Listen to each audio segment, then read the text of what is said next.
Erin O'Toole spent $3.69 million on bid for Conservative Party leadership, Ottawa. Conservative leader Erin O'Toole spent $3.69 million on his campaign to win the leadership of his party last year. But having raised more than $3.7 million, he ended the race with a small surplus, according to a final campaign return submitted to Elections Canada. While all leadership candidates for political parties submit reports on how much they've raised in their campaigns, how much they spend isn't required to be disclosed until 6 months after the race ends. The Conservatives marked that milestone this week, but 2 of the final 4 candidates have received extensions. Elections Canada said second-place candidate Peter MacKay asked for 90 days and fourth-place finisher Derek Sloan asked for another 120 days. Leslyn Lewis, who finished third in the race, spent $2.2 million and also ended with a small surplus. Candidates were allowed to spend up to $5 million. MacKay has said he finished the campaign with about $1 million in debt. He is actively fundraising to pay it off.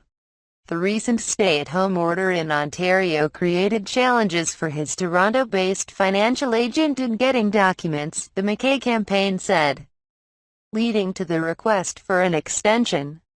MacKay has left politics, though briefly considered running for election as an MP in the next general election. He's now living in his home province of Nova Scotia. Sloan, an Ontario MP, has said he has no debt. He did not immediately return a request for comment on why he asked for the extension.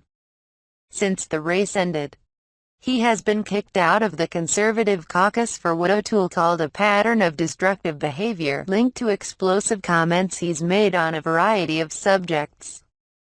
He can't run under the party's banner in the next election, and it's unclear if he'll try to seek election as an independent or potentially as a member of another party.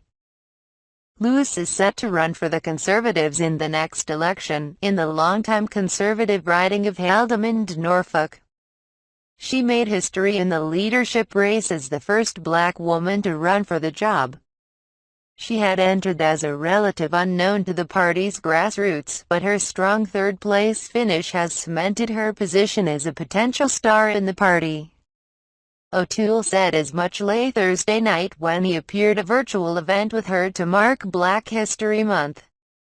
"I know she's going to help us grow this conservative movement and earn the trust of more and more Canadians, including more members of the Black community from coast to coast that we need to reach out to and build trust," he said. The event was billed as a conversation with O'Toole and featured opening remarks by Lewis and BC Tory MP Kenny Chiu. The conversation itself took place between O'Toole and Tory MP Richard Bragdon, who is white, using questions on subjects such as how O'Toole will reach out to Black Canadians and what he'll do to address some of the policy questions pertinent to them.